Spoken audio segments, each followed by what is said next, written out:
This is a notice from the Residential Security Division.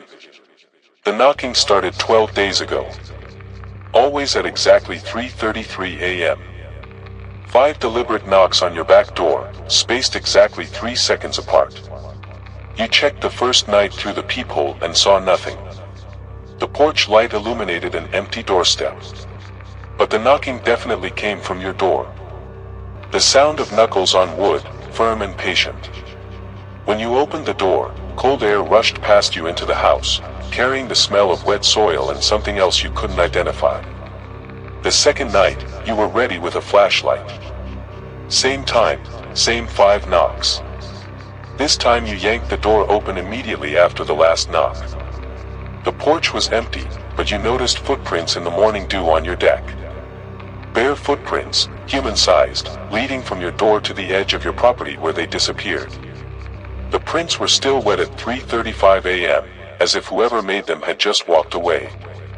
But you opened the door within seconds of the knocking. No one could have vanished that quickly. You installed a motion sensor camera aimed at your back door. The third night, 3:33 a.m. brought the familiar knocking. But when you checked the camera footage, it showed nothing. No person approaching the door. No movement at all. Just empty porch from 3:30 to 3:36 a.m. But the timestamp on the camera jumps from 3 hours 32 minutes and 59 seconds directly to 3 hours 34 minutes and 1 second. Exactly 1 minute is missing from the recording. 1 minute that includes the precise time of the knocking. Something doesn't want to be recorded. The knocking grew louder on the 4th night. Not aggressive, but more insistent. Like someone who knows you're home and expects you to answer. You decided to ignore it this time. Stayed in bed and let whoever it was knock. But after the 5th knock, you heard your back door open. The distinctive creak of hinges that need oil. Footsteps crossed your kitchen floor. Slow, deliberate steps that stopped at the bottom of your stairs. Then silence. In the morning, your door was still locked from the inside. But muddy footprints led from the door to the staircase. Your neighbor asked about your late-night visitor. She's seen someone standing in your backyard during the early morning hours. A tall figure in dark clothes who stands perfectly still facing your house. When she looks again, the figure is gone. She's called the police twice, but they find no evidence of trespassing. The figure appears between 3:30 and 4 a.m., always in the same spot near your back fence. Your neighbor has started closing her bedroom curtains so she doesn't have to see it anymore. The footprints inside your house have become a nightly occurrence. Each morning, you find a trail of mud leading from your back door through your kitchen, up your stairs, and ending outside your bedroom door.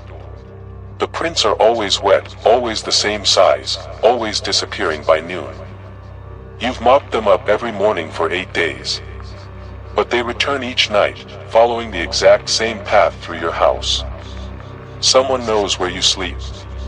You tried staying awake to catch whoever enters your house. Set up in the living room with a baseball bat and a view of the kitchen. At 3:33 a.m., the knocking came as usual. You heard your door open, heard the footsteps cross the kitchen.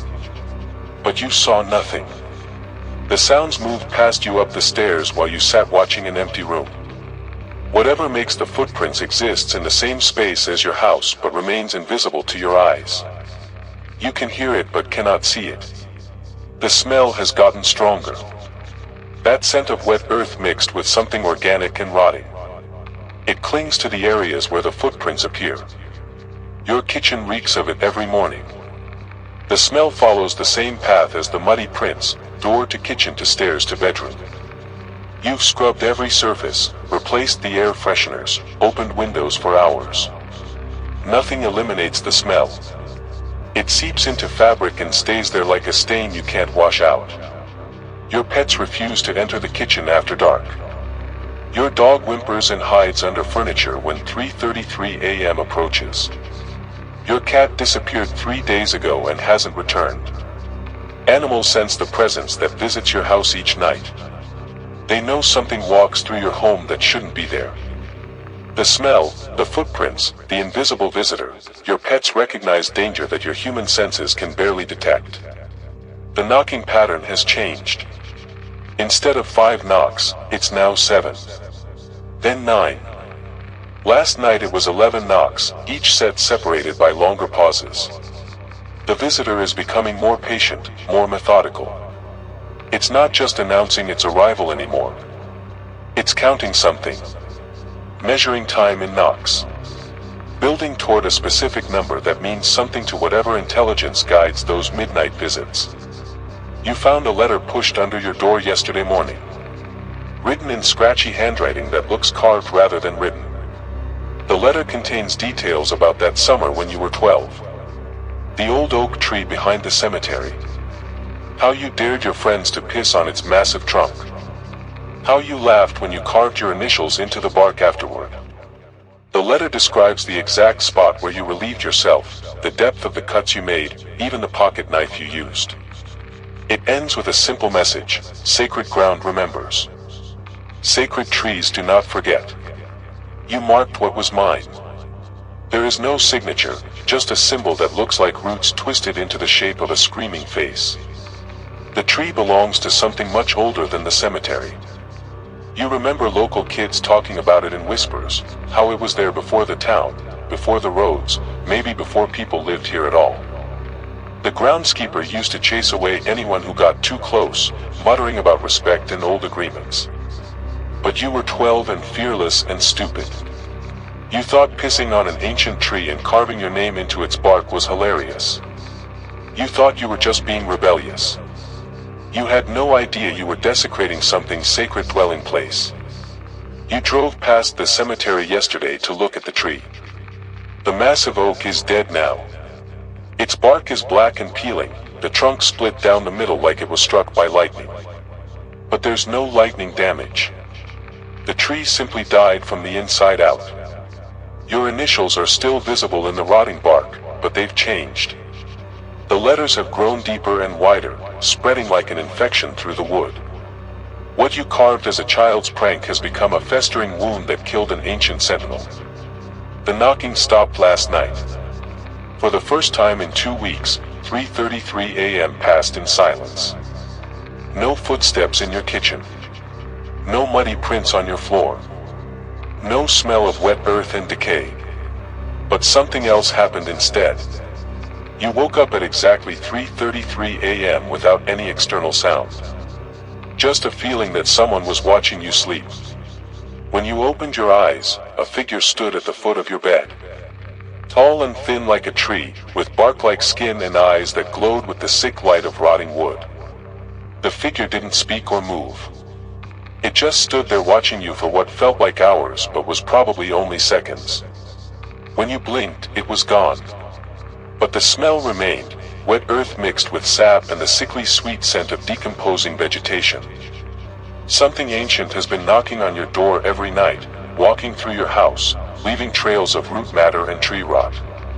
Tonight, it finally made it to your bedroom. Tonight, it wants to show you what happens to those who defile sacred places. The knocking has stopped because it doesn't need to ask permission anymore. It's here to collect what you owe it. You remember now why the groundskeeper was so protective of that tree. Your grandfather told you stories about it when you were small, how the first settlers made a pact with whatever lived in the oak. They could build their town, bury their dead, live on the land, but the tree was never to be touched. For 200 years, people respected that agreement. Children were taught to walk around it, never climb it, never even touch its bark. You were the first person in generations to break the sacred compact. The first to treat it like just another tree. The bark fragments you tracked into your house that night have been growing. What started as small pieces of rotting wood on your shoes has spread across your floors like a fungal infection. Black, fibrous growths that pulse with their own heartbeat. The growth follows the same path as the muddy footprints, from your back door to your bedroom. Your house is being slowly consumed by the dead tree's essence, transformed into an extension of its rotting corpse. Soon your home will be indistinguishable from the hollow inside of a dying oak. Your neighbors avoid you now without knowing why. They cross the street when they see you coming, make excuses to end conversations quickly. Children cry when you get too close. Animals flee from your presence. You carry the scent of the defiled tree with you everywhere, that smell of ancient rot and violated sanctity. People instinctively recognize the stench of someone who has broken a fundamental law, who has disturbed something that should have been left alone. You've been marked by forces older than civilization. The entity visits your dreams now, showing you what the tree was like before you poisoned it. Centuries of growth, of sheltering woodland creatures, of anchoring the boundary between the world of the living and something else. You see the thing that lived in its hollow, beautiful and terrible, with eyes like starlight and skin like living bark. You see the moment your urine hit its roots, the acid burning through sacred soil. You see its face twist with pain and rage as your pocket knife carved into its living flesh. Tonight will be different. The entity no longer needs to knock because your house has become part of its domain. The bark growths have reached your bedroom door, creating a direct pathway between the dead tree and your sleeping form. You can feel it approaching through the fungal network that now connects your home to the cemetery. It's coming to show you what it feels like to be defiled, to have something sacred carved up and pissed on by something too ignorant to understand what it's destroying. The child who thought desecrating holy ground was funny is about to learn why some jokes aren't worth the laughter.